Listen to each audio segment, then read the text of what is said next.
broadcast. You can find us on Roku TV, Amazon Fire TV, Facebook, and of course YouTube. Get all your NFL news here first.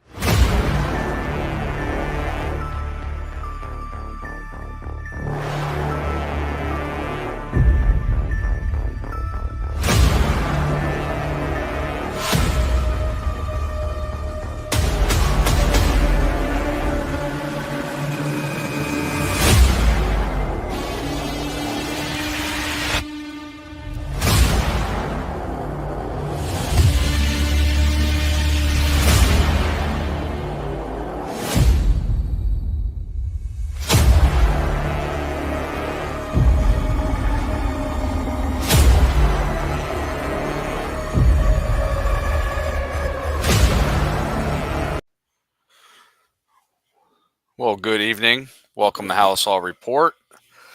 I'm your host today, Woody Bear Down. Also have Bear Down Mike with me. How are you? I'm good. And we got the producer Mike in the background, and hopefully he can hear us. How's it going, Mikey?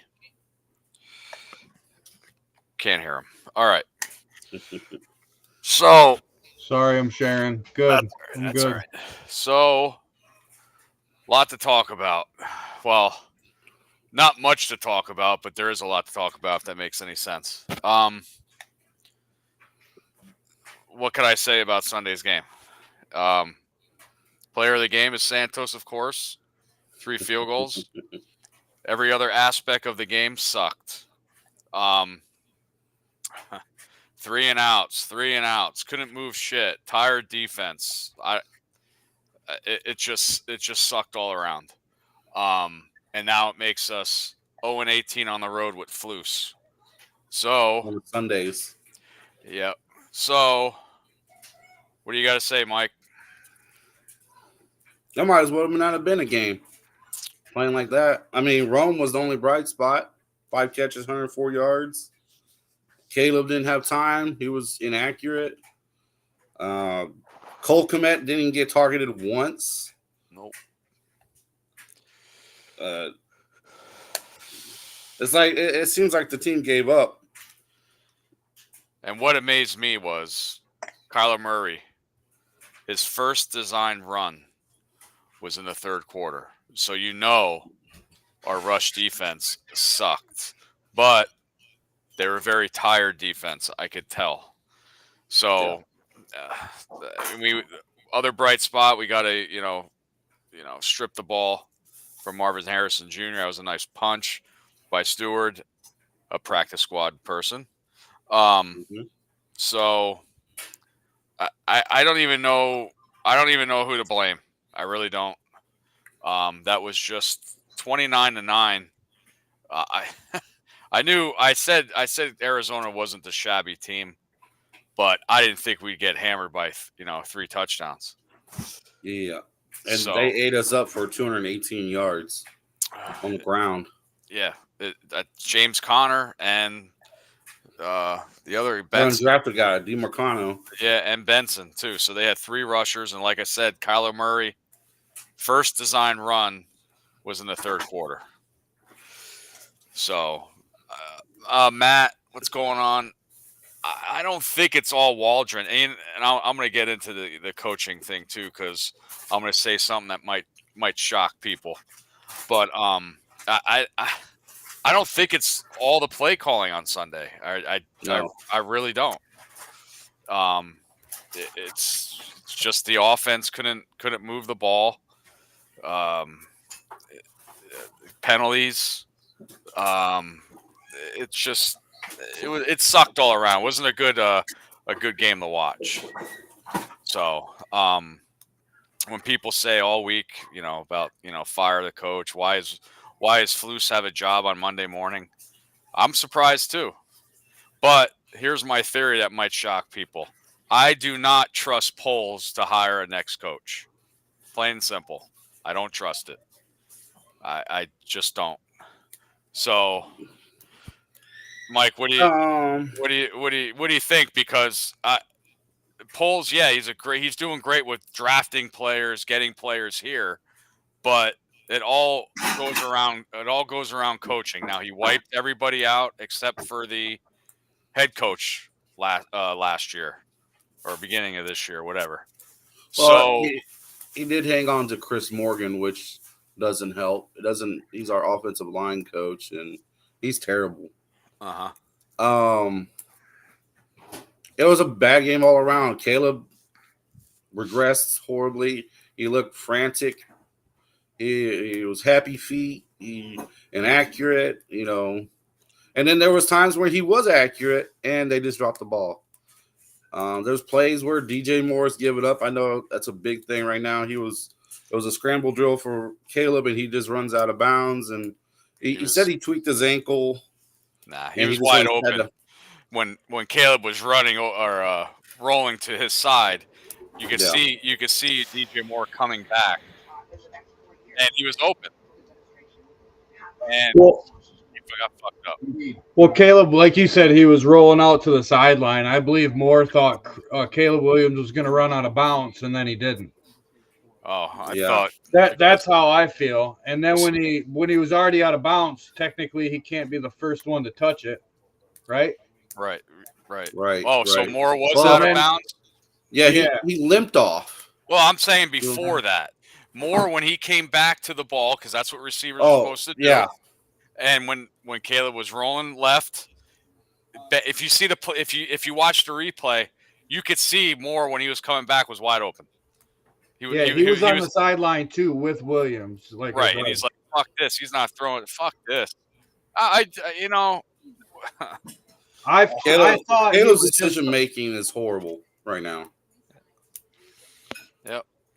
He's always trying to make the big play instead of taking the checkdowns. Cole Kmet was wide open for a lot of plays. But then I also see plays where guys are 6 yards apart from each other. Well, Everett got more targets than Kmet. Like you said, he got 0 targets. Yep. But all around that game sucked, but except for Santos. I mean, that's we scored 9 points. So what? The last 2 games, we haven't had a touchdown in the first half. We were shut out last week 9-0, and we go in this halftime not with a touchdown. We need touchdowns, and that can be blamed. I don't know about the play calling or Caleb Williams managing the game here and his decisions. That's just well, it's not even the first half. It's the first quarter. We have 10 points in all first quarters of the season so far. Yep. Now I think the Eagles jumped in front of us. I think now we're last in the first quarter scoring because the Eagles were below us. Feeling better, Ken?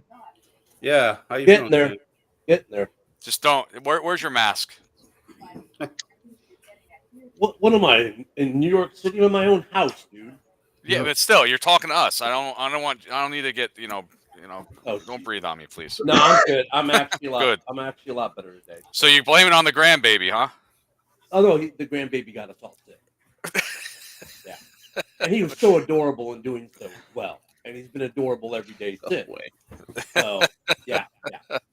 Hey, the grandbaby is allowed to get us sick whenever the grandbaby wants to get us sick. Not with that shit.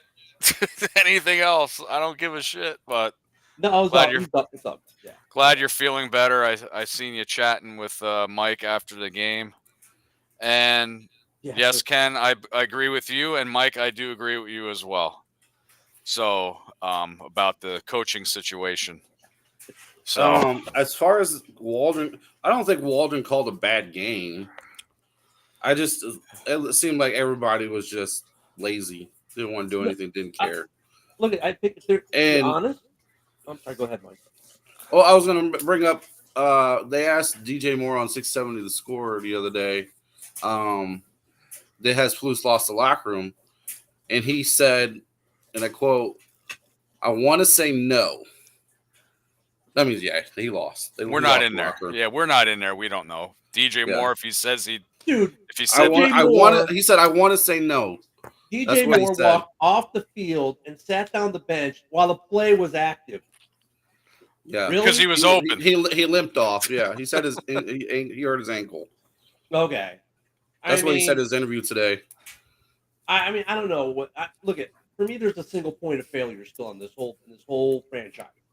A single point of failure. The offensive line. That is bad.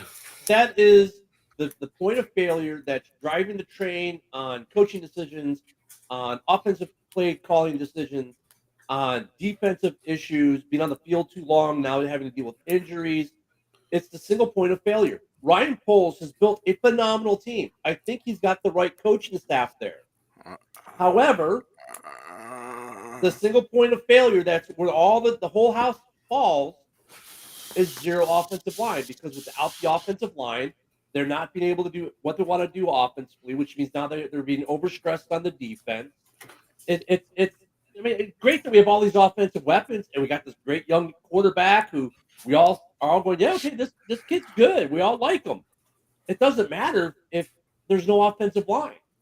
So I mean, that is so failure. so you're saying you're saying that, but the offensive line and stuff like that. But everybody wanted Caleb Williams number 1, and they wanted Rome at number 9. Do you think we could have picked up an offensive lineman, even though Alt was gone already? Do you think we could have picked up an offensive lineman at number 9 instead of getting the third receiver that we have, like, firepower on our team? Yeah, that was a want, not a. It wasn't a need. It was a want. We needed a need. No, it was kind of a need, because now we're set up at the receiver position long term versus short term. We got a dual threat for at least the next 4 years, right? You act like we couldn't draft another wide receiver in the later rounds. Not a Roma Dunze. You're not. It's significantly less than a receiver, maybe. So, but look, I think there's a trade-off there, though, because I think, and hindsight's always 20/20. I think, and judging by what Cole said, is he thought the offensive line was much improved over last year. But then, right, famous last words, is what happens. The guy you signed to be the right guard, right, ends up starting the year on injured reserve. The guy you brought in to be the center doesn't start the season. The guys that you brought in are not playing. They're hurt. And then you've got other, so I mean, have they played better in the last couple of weeks? Well, up until what I saw of Sunday's game, because I slept through most of it, not because I was bored, just because I was sick and I literally passed out. They weren't. There was zero protection again this week. Now, why is that? Why can't they? Because look at Tevin Jenkins' PFF grades when he's in. Dude, he's like one of the best left tackle or left guards in the league. Our tackles, they play well. The center position, we've gotten much improved play out of right guard, which when we made the change, got better, but still we can't seem to get it all come together. We can't put the same starting 5 out there 3 weeks in a row and have them provide good to average protection. We just can't. So what are the Bears needing? 1 to 2 offensive linemen. Well, how are we going to solve that? Free agency in the draft is what the answer is going to have to be at this point. We did nothing. Well, I've been hearing that. I've been hearing that the last 4 years. I got this. I agree with you with O-line, because we saw Caleb pointing at Buda Baker for the blitz. Yep, and he called it out. And when he says, "Hi, I'm getting ready to throw," nobody's gonna cover him. Hey, dude, how you doing? You're in my face now because nobody blocked you, and I called it out. I agree with you O-line, but you're really gonna stand behind a coach who's 0-18 on a Sundays on the road. On the road. I mean, away games is 0-18. You're really behind that guy. I am, but not for the reason you think I am. Right? I am going to say I'm going to defense. No, that's not. That's the reason you thought I would, because that's what I've said a lot of in the past is the defense, and there's some truth to that. But no, the other reason is break the cycle. Right? Give Caleb 2 years with this head coach, this offensive coordinator. Give this team, because look at and Woody's going, oh man, but we have to wait another year. You know what though, Woody? No. We did it. We're saying the same shit we did with Fields. Yeah, we're doing the same. It's the same shit. It's the same shit. If you don't, it's the same shit. And how many times And how many times, guys, have we seen this? Now, this hasn't been a recent thing. Mike, might not remember this happening as much because I don't want to say because of your age, but because of your age, Woody and I are older. We remember watching back in the 80s and 90s where they would give a head coach 4 or 5 years to see if they could get it figured out. Not this 1 to 2 year crap. But right? times have changed. We're not. Well, in yeah, the 80s. defense doesn't win championships anymore. Right, That's what we were known for in the 80s and 90s. But how many times, though, Woody, did we see where a head coach the first 2 or 3 years would be absolute dog shit, and then coming into year 4 and 5, they were playoff, Super Bowl, create a dynasty? But with our offense, should we be shit right now? Nope. Yes and no. And no, we're not supposed to be. And the answer to Chris with Barry Sanders, yes, special kind of players. He was the only special kind of player that can do that with offensive line. Look at Emmitt Smith, had the best offensive line. He's ahead in the rushing title. So anyway, And Ken, who are the best offenses in this team in the NFL right now? Who has the best offenses? oh, Kansas City, Kansas City. No, Kansas City is not. Baltimore. Actually, They're winning. They're fucking what? they're 7 winning, in a row? but they're winning because of their defense more than their offense. Guess what? They're putting up points. We can't put up points. I'd have to look at it, but Baltimore. Kansas City, Baltimore putting up points. The Rams actually offense has been playing really well. Well, overall. Houston was putting up points, but they lost. Houston Okay. was. Collins The majority of the offenses, the high scoring offenses, are all what kind of head coaches? Offensive minded head coaches. Yeah, I'm still not buying that thing because you know what? Oh, we have an offensive minded coach, and then usually our defense is for shit. So, I mean, well, we got to trust our defensive coordinator then. Right, but that's what I'm saying. It's like you can find those a dime a well, dozen. but the inverse is true now. You got to trust your offensive coordinator. I think we've got a good offensive coordinator. The head coach doesn't make a difference. Why? Shane Waldron is calling the plays, which is no different than if he was the head coach calling the plays. The only difference is the job title, right? I don't care what if the head coach is offensive or defensive coach minded. Because look, if Waldron was good, do you think he's actually going to get poached? Is our DC calling the defense right now? No. Is our DC designing the defense right now? Is our DC okay then? So all right. So it doesn't matter. So if Flus wasn't doing good with our defense last year, do you think he'd still be calling plays this year on defense or trusting our defensive coordinator? That Poles brought up. Wait, ask the question again. If Flus didn't get our defense the way it was at the end of the year last year, one of the best, he would have been gone. Whatever. He would have been gone. Exactly. So you would have to trust the defensive coordinator anyway. So, but that's what I'm saying. That like this whole notion that we have to have an offensive-minded head coach is bullshit. Just like you have to have a defensive-minded head coach. No, it's bullshit. You just got to have a good either defensive or offensive head coach, and then the coordinator. That's the inverse. That's good. So if you have a good offensive coach, you need to have a good defensive coordinator. If you have a defensive-minded head coach, you got to have a good offensive coordinator. The Bears' problem has been this whole year one thing: the offensive line. Jeremy. Jeremy called it. I play Madden. And Swift. Madden too. And it's funny because DeAndre Swift is starting to do things in spite of the O line. I'm happy to see he's averaging over 4 yards a clip. With our shitty I think it's O-line. 3.2. I think it's 3.2 actually. They said it earlier. Listen, Ken, he has been playing good. I did say this before. I want to see Ken's reaction because I'm a very emotional person, and if he gets upset with me, I might cry and get off. And we know, and you said before, Poles is doing a great job drafting these players, bringing players in. Fine. Mm-hmm. The coaching staff, okay. I do not trust Poles getting another coach for us, head coach. You can eat your broccoli all you want. It's steak. It's steak. I'm feeling better, dude. Here's the thing. I hope so. Yeah. A-Dub, thank you. Lions, Ravens, Commanders, Bills. I mean, those are top running. I don't know, Woody. I mean, this is his first head coach, and like it's hard because we went with the first time head coach and a first time GM, right? So I don't know. I mean, look, I don't think Luss is necessarily a bad coach. I think that right now, one thing is definitely driving the train, and we have a single point of failure in the offensive line, and that's hurting a lot of it. I mean, I but he's a good. If you have a good offensive coordinator, I don't care if you're.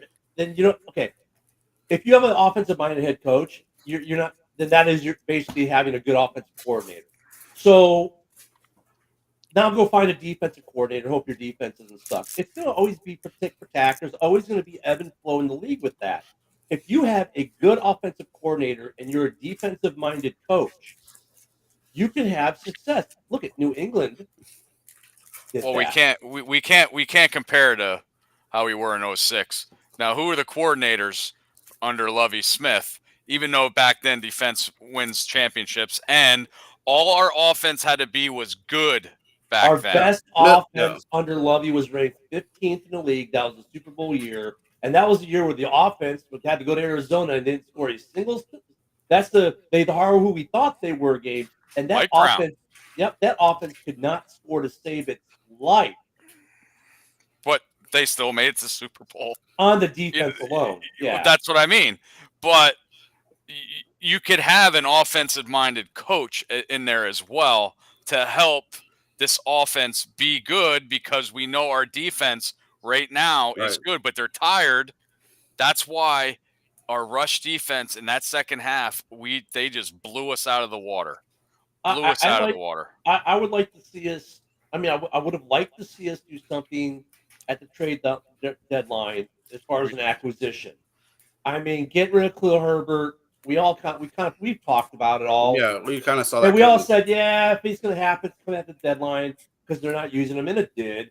I mean, for a seventh round, you definitely had me convinced. You definitely had me convinced they were going to keep him just in case of an injury. Right, because that made sense. I was like, that makes sense. But if let's say instead of 4-4 right now, let's say we won the last two games and we're 6-2, right? I think that you might make a different argument about where we're sitting, even though we're still in the playoff picture. Well, it still seemed like Khalil was still frustrated. Yeah, I mean, so I wish we would have gone after. I don't know, maybe there just wasn't a right guard or a deal. Because you gotta remember one thing: like we can always say as fans, like, why didn't you go after player X? Because the deal might not have been right for the team. Like, sure, player X is good, and sure, it'd be nice to have him, but the deal that was being asked, maybe between the trade compensation and or the contract that needed to go with it or comes with it, wasn't good for the team now. So obviously we have some questions that are going to be answered. You know, we've got $18 million coming off the books for Keenan Allen. You know, I mean, we know he's gone. Well, he might not. He might stay if the money's right. If they want him and the money's right, you know, like it's not going to be 12 or 15 million, but let's say, you know, hey, stay for $8 million. You didn't do shit this year. I mean, you know, stay for $8 million. Let's spend money on an O-line. If he buys in, right, then maybe you keep him, maybe you dump or whatever. I think the resources in the offseason, it's becoming clear what we need. We don't need receivers. We don't need tight ends. We don't need running backs. We don't need a quarterback. We don't need linebackers. I think we need some more corners and safety. We don't need a quarterback. Holy shit. We need first and foremost, we need offensive line, and then we need depth at corner and safety. The other thing that pissed me off Sunday, I was red, but that's fine. Not you, Woody. You never have an opinion. 2 minutes left, 4 minutes left, 6 minutes left in the fourth quarter. Game's over. Put Tyson in. Yeah. You just put him in. For him to say, oh, we wanted him to get work on his 2-minute drill. Yeah. You can do that in fucking practice. No. You're almost going to get this kid hurt. You're not going to get 20 points in fucking 2 minutes. Yeah. And he did get hurt. In practice, you're not getting the same work done in practice you are in the game. And you would have figured with the game so far to reach, you could have gotten some garbage time work in that would have been more beneficial than practice. They just decided to keep coming. Okay. I mean, but even then, it's good. It's good game experience for him to take with him.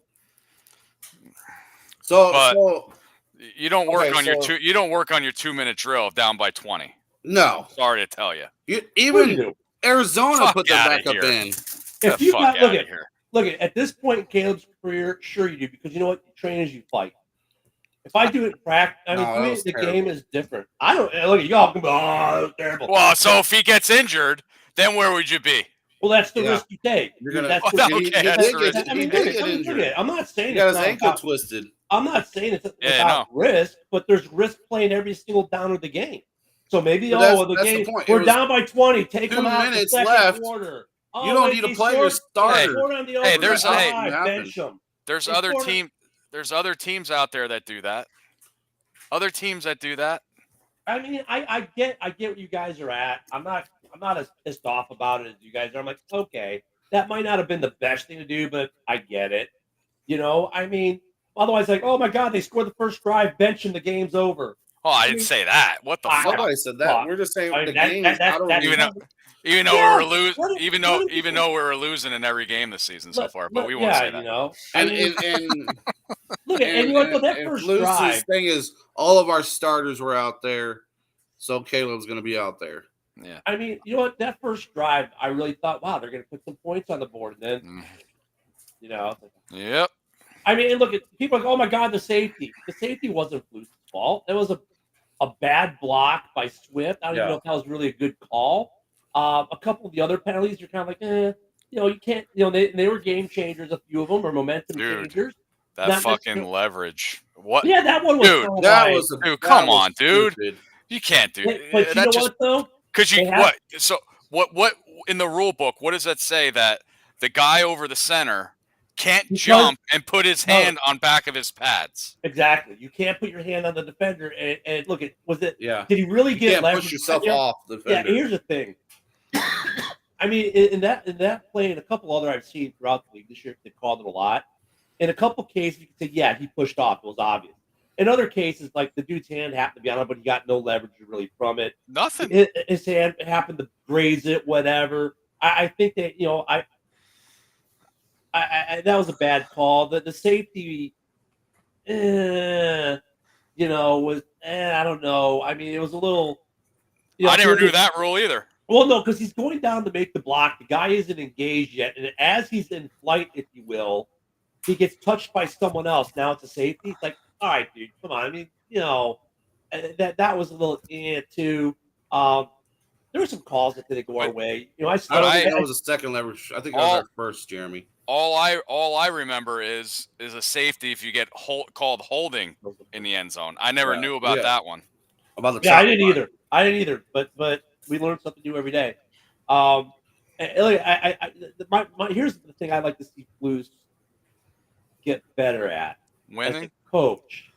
Well, yeah, obviously. On the road? No, I mean, that's it right there. It's like, you know, I mean, does he get credit for London? Well, yes, but technically no. Technically it was a home game. Yeah. So he doesn't even get credit for what he did in London.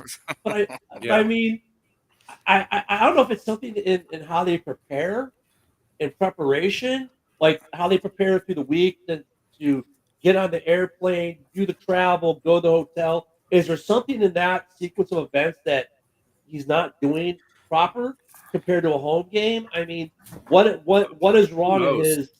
I mean, so I'd like to see him fix that, and you know, we got some opportunities for him to look. I really don't think he's going anywhere unless he completely, totally loses the locker room, like past all belief. I think the media makes more out of it or creates something that may not even be there. As we all know, the media does from time to time. So they need something to write about.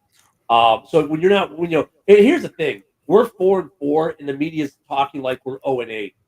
Okay. You know the way. You know, I mean, I got something for you, Ken. So what if they do lose to the Patriots? Are you on board with letting Flus go? No. You know why? Why? Because the season's not over. Period. Okay. Dude, this is Chicago. Right. We don't fire them in the middle of the season. Well, we've never done it. That's right. That's right. Right? You said, and we were talking. You guys were talking about polls. You want to change the cycle, right? And he wants to change the cycle. So I mean, Change the cycle is fine. Your head coach who sucks in mid-season. That's changing the cycle. But Yeah, but your defensive player is still going to be there. Yeah, okay. Eric Washington's more than capable of calling that. But Mike, you're perpetuating the cycle, the quarterback cycle tree that we've gone through for the last 2 decades. Oh my fucking god! You know what? I can solve that. I can solve that. You can't. Because you're the second I'm not even saying Ben Johnson. I'm not saying Ben Johnson. The OC in Washington is Cliff Kingsbury, who knows Caleb. Yep. Go get his ass. No, he's stuck to that. He knows Caleb. And he ain't leaving Jaden because Jaden's out playing Caleb like. But he's not the head coach. So Mike, he's not the head coach. Guess what? You've still perpetuated the cycle. But that's the head coach he's had before. Ken, you should have went out for fucking president. I like the still theories, perpetuate the cycle. I mean, look at Luce isn't going anywhere between now and the end. You want to keep a lame duck coach who doesn't win, who does not take accountability. Yeah, I will give him this. He did take accountability at halftime. We're calling a pass play when they ran it 58 yards on our ass. Don't take what I'm about to say the wrong way. This argument doesn't matter. It's moot. You know why? Virginia McCaskey will not allow them to fire a coach during the season. She's not calling anything. She owns the fucking team. She doesn't know where she is though. She thinks she's in Hawaii. No, dude, they're not going to fire a coach in a season. That we've never done it in this organization, and I don't think we're going to start now. And honestly, like I get the frustration, dude. We're 4-4, and you're talking like our coach is 0-8 this year, and we're last place, and we're last in every stat category in the league. We are in the playoff hunt at 4-4. All right, I know we still have a shot. That loss on a lucky ass Hail Mary. Yeah, that was complete luck. Yes. Does Bruce have time to turn around? Yes, he does. He does. And we've seen improvement. Wow. But I wish I was so optimistic like you fuckers are. I'll tell you. We have our hardest games coming up within the division. And we looked like shit against the Cardinals, against Washington. I'll tell you who looked like shit against the division was Green Bay against Detroit. They got shellacked. So I mean, look. Listen, we played 8 games. We're 4-4. Okay. How many winning teams? How many over 500 teams did we beat? 1. Yeah. That was San Francisco. Well, we didn't play them yet. I mean, this year. Oh, this year? Yeah. How many above 500 teams did we beat? None. Thank you. Now we're getting in the toughest we're the toughest schedule the rest of the year. So if we only played 2 teams over 500, right? Houston, Washington, correct? Right. Please correct me if I'm okay. And now we're going into our division games. Detroit, number 1 seed in the NFC so far. Green Bay, even though they lost to Detroit, they're up there.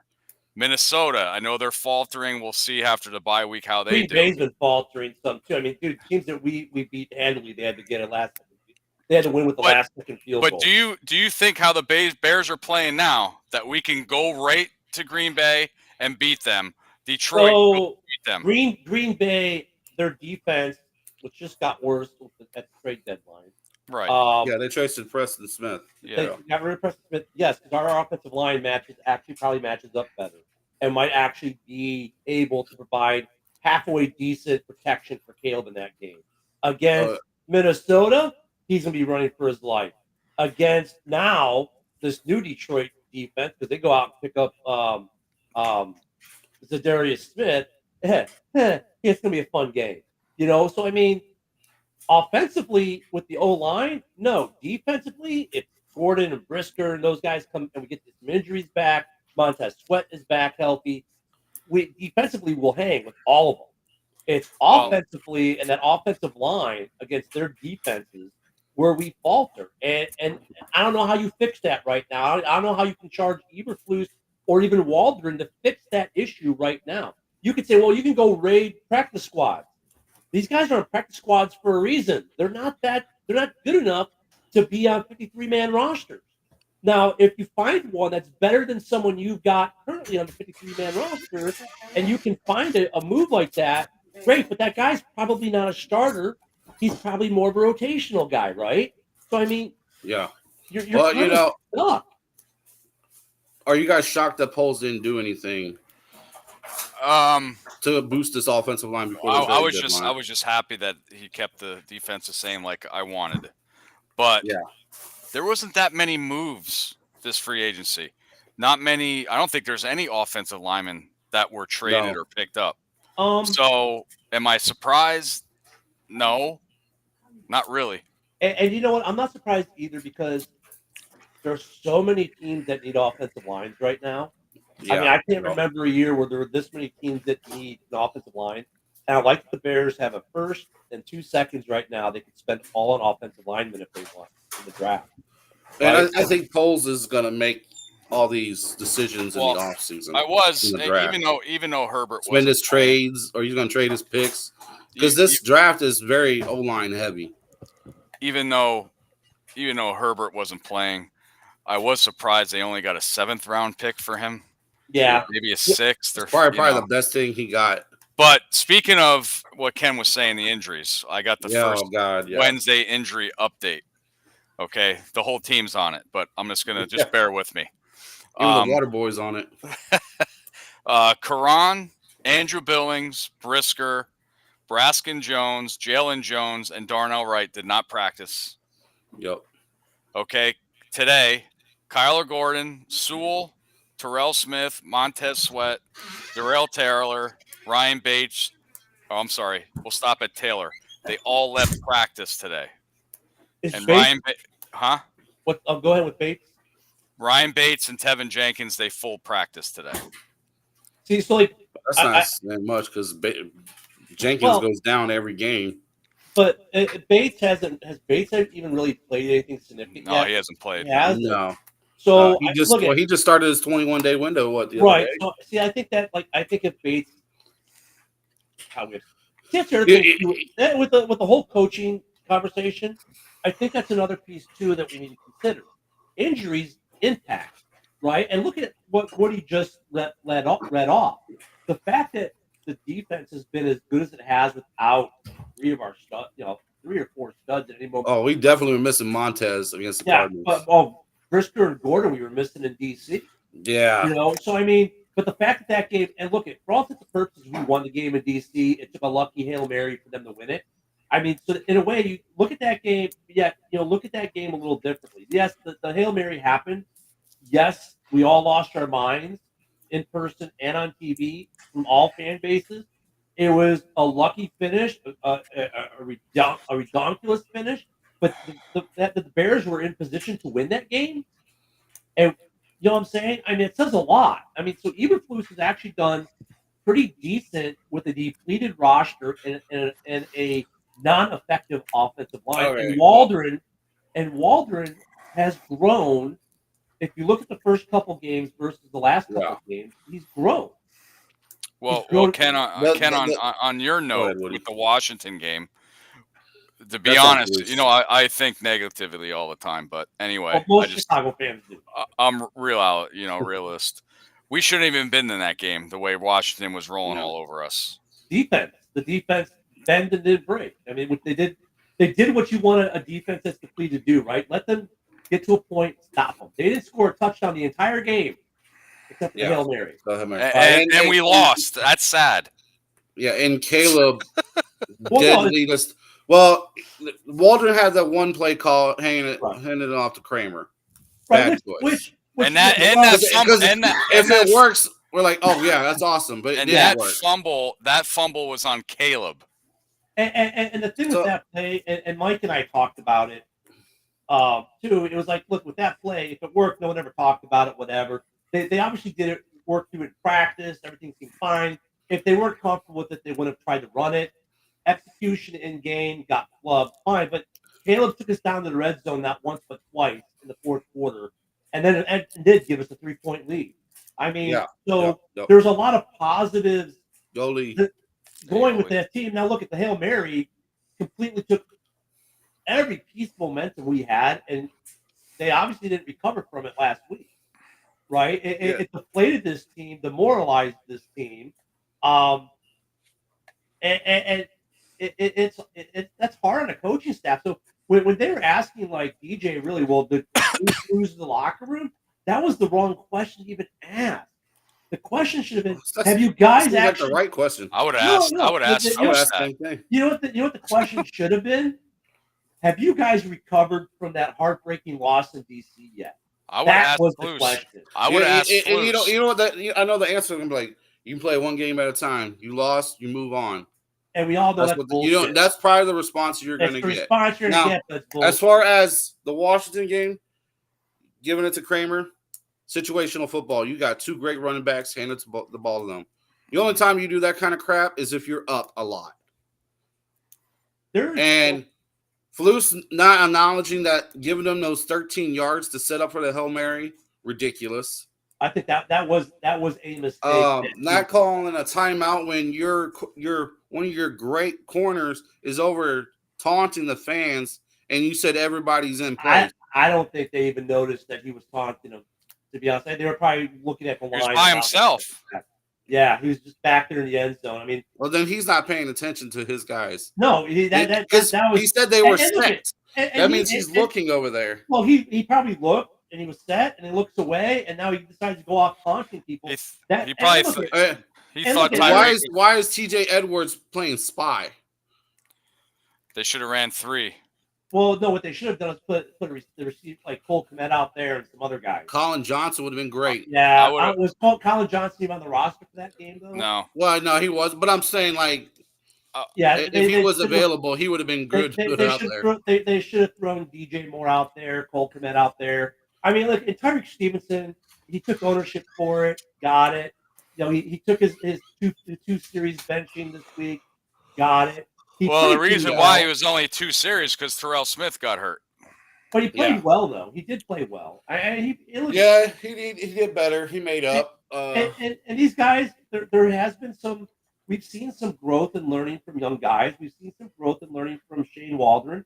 We've seen some from Flus. You know, I mean, honestly, for me, it all still comes down to the worst part about this football team that I want to give the current coaching regime a chance with for a couple reasons. One is breaking the cycle, but two, they've assembled such a good team. They've got a year of work in right now. Get me an offensive line that can protect Caleb, and let's see what this can really do. Instead of tearing it all down and starting from scratch again. No, nobody said about tearing down the coaching staff. Yes. Well, that's tearing it all down and starting from scratch. No, because now you're in year one of it. Now, yeah, it is because look at now you're in year one of a new defense. You're in year one of a new offense. Everything is new, all new playbook, all new everything. Because you want to change out the whole coaching staff. That's part about breaking the cycle. Get him an offensive line that can protect Caleb with these weapons, and let him see what this team does. No. You got to win on the road. You got to win on the road. You got to know situational. This is his third year as a head coach. His situational awareness is terrible. Great. You know what? If I this go is the fourth game, I'm going to even the Hail Mary completed. This is the fourth game we've lost. I'm going to turn off my I'm turning off my positive switch, and I'm going to be the two of you right now. Well, we're not going to win another fucking game for 3 years. I never said we're never going to win another game. No, on the road. On the road, maybe. On the road, we ain't going to. I'm sure we ain't going to win. We fired the coaching staff. We're not going to be in the playoffs next year or the year after, and we're going to be firing that coaching staff and drafting new quarterback. I'm using your logic. Well, Ken, we were talking. Nobody said about changing players. Yeah, we were talking this logic. All new coaching staff means all new playbook, all new. Maybe not. You might still be in a 3-4 or something like that. But DJ Moore's still going to be here.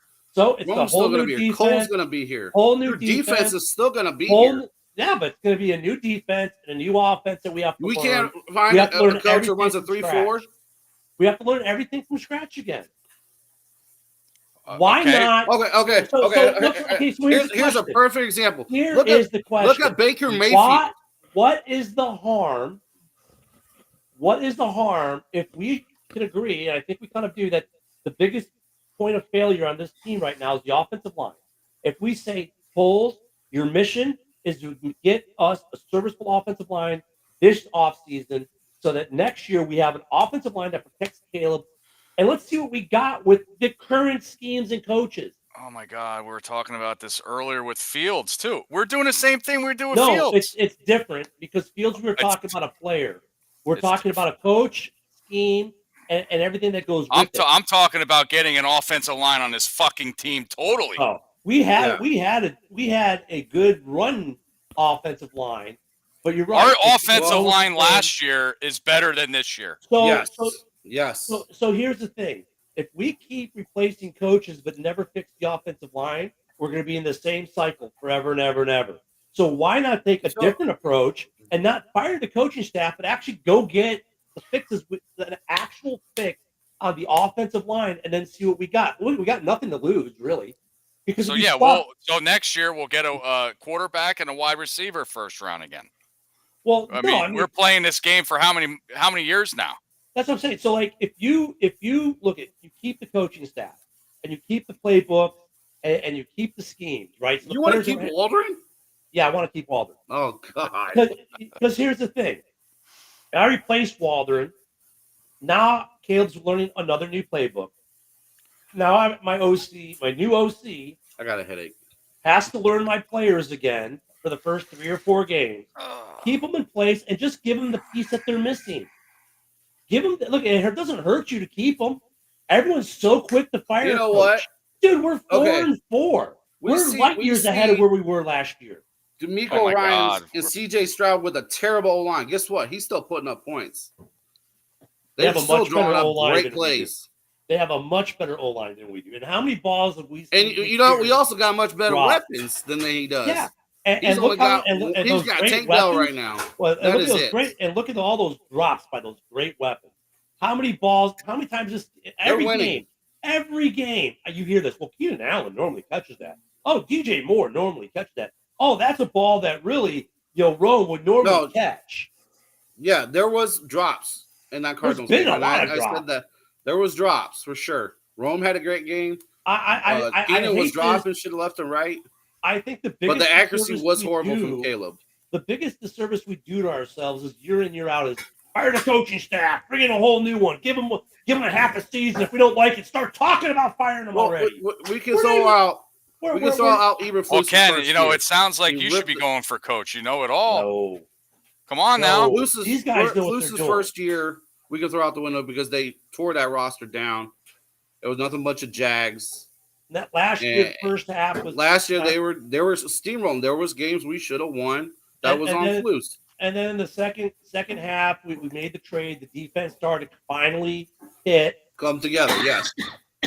Then we said, okay, let's address the offense. We put a lot of stuff into the offense, brought in a better coordinator, and what happened? Well, the offense hasn't produced because a lot of the guys we brought in to fix the O-line haven't even played yet. These weapons we brought in and signed and stuff, a lot of drops, haven't been getting separation. But part of that, though, is not on them. It's because the offensive line can't protect Caleb long enough, and the kid's running for his life like Justin. The only difference being that he's not just tucking the ball and running for his life. He's still looking to throw. Oh, but there's DJ Moore walking off the sideline while Caleb is looking to throw to someone. So, I mean, it's funny how last year the Bears were number 1 on getting touchdowns the first drive with Justin Fields, without Rome, without Keenan. I think that's just because Luke Getsy, who just got fired by the Raiders. The identity of this team last year was, and you know what's funny though? The offensive line coach was the same coach. It's the same offensive line coach. Chris Morgan needs to go. The identity of that team though, because of Justin's field, Justin was run. Caleb, they haven't used Caleb as a runner at all, and that's taken a dimension out of the offense. It really has. I mean, that's what Fields excelled at, and teams backed off because of it. With Caleb, he hasn't shown it. He hasn't shown the propensity to take off from the ball and bust out a beautiful 38-yard run for a touchdown, so they don't defend it. Caleb or Justin was the better athlete, we'll say, right? He was the better athlete. I also think Justin had a better deep ball than Caleb does. Caleb misses a lot. Was he 1 for 20 over 30 yards? I don't know what his number is. He's It's already bad. The funny thing is that we're 4-4, and that was the easy part of our schedule. Yeah. So when I said 10-7, we're pushing 9 to 10 wins. Look, we have the hardest schedule in the NFL. We do, and honestly, the back half, yeah. I don't. The easiest game we had two. Yeah, we won our 2 easy games. The rest of the games have not been easy, and you can say what you want to say about the Titans, but they still, up until a week or 2 ago, had the number 1 ranked defense in the league. Yep. And the defense won that game. It's their quarterback losing them games. So, I don't find it. Easiest part of the schedule, hardest part of the schedule. It's all been hard. We had our 2 mulligans, and we won them like we should. We should have beaten Indianapolis. Texans. No, I was going to say Washington. Indianapolis we should have beat. I was going to say Washington. But look, at Indianapolis is a good example of Shane Waldron's growth. Shane Waldron said, you know what, I fucked that up. I should have made that. I shouldn't have called it like that. I should have done something different. And he took ownership of it, and he changed. And, I think he would run that play again if he had the opportunity to do it again. He said the very next week that he fucked it up and he would change things. I mean, how many mistakes did Indianapolis make that game, and we couldn't capitalize? And we've made a lot of, we've made a lot of mistakes though too that were have been uncharacteristic of the Eberflus team. Our penalty rate this year is worse than last year. False starts are killing us. False starts. And once again, though, where does that come? Well, a couple of them are Mercedes Lewis, but. Well, that was he knows better when you go in motion. You can't go forward. Dude, he's in like 3. I think he's had 3 flags already this year. And the thing is, Kansas City and the refs, number 74, their tackle fucking moves every single time before that ball snapped. Yeah, he got called. Ridiculous. Didn't he get called in the Super Bowl last year like 3 times for illegal start or false starts? False start. So I mean, let's see, who do we got this week? It's Patriots. The Pats, the Patriots. So we should win this week, and then we get Green Bay coming off their bye. Good. I'm not holding my breath. No. Yeah, we should win this week. I mean, the Patriots have been playing pretty good ball though. I mean, they've had Drake May's looking pretty good. Well, Drake May, he was hurt, so I don't know what's his status. I guess it'll depend on what our injury report looks like. If the injury report looks like what Woody just said come game day, we're fucked. Yeah, I think Brisker's still going to be out. Dude, what kind of that had to be like? I have no idea. Yeah, it was since October 8th or 6th. You know what? And Andrew Billings, we may be gone for the rest of the season with a torn bicep. It's been over a month, hasn't it? Yeah, October 6th. On the morning show, we had Gabe Valdernette on. She just lost in the congressional race here against Mike Congressman, and she does head trauma in sports medicine. And we had her on, and I need to reach out to her. I know she's free. She's not running an election anymore. I'll reach out to her and see if maybe she wants to come on the morning show and talk about it, or maybe Sunday morning show for us before the game if he's still out, because that's not a normal concussion. Dude, Tua wasn't even out that long. So like there's got to be something more than just it's not a run of the mill. Tua was out 4 games. Yeah, but he was actually put on IR. They've been playing this testing him week to week, and he's still not passing the test. He's not passing the protocol. Otherwise, he'd be practicing. I want Mike's opinion because I haven't talked to him about the coaching position. He's on the roof. Are you busy, Mike? He might be on the roof. Yeah, he's on the roof. But I mean, guys, I look at it this way. I mean, we're 4-4.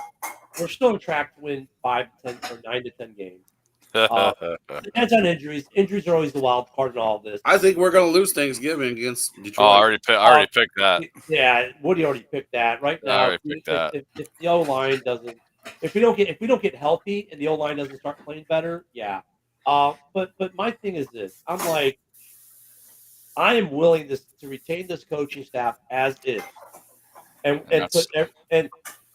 put all the resources we can into fix the O line and see what it does, versus continuing the cycle of having a rookie quarterback and then either swapping out an OC or, because remember, Justin Field had what, 3 OCs? That didn't work. I think he got like 4, honestly. Yeah, that's what I'm saying. So I'm like, Bill Lazor, Nagy. yeah, let him have 2 years of the same coaching staff, right? Like, let's go. What's the like? Look, times have changed, great, but sometimes going back to the day is what fixes you.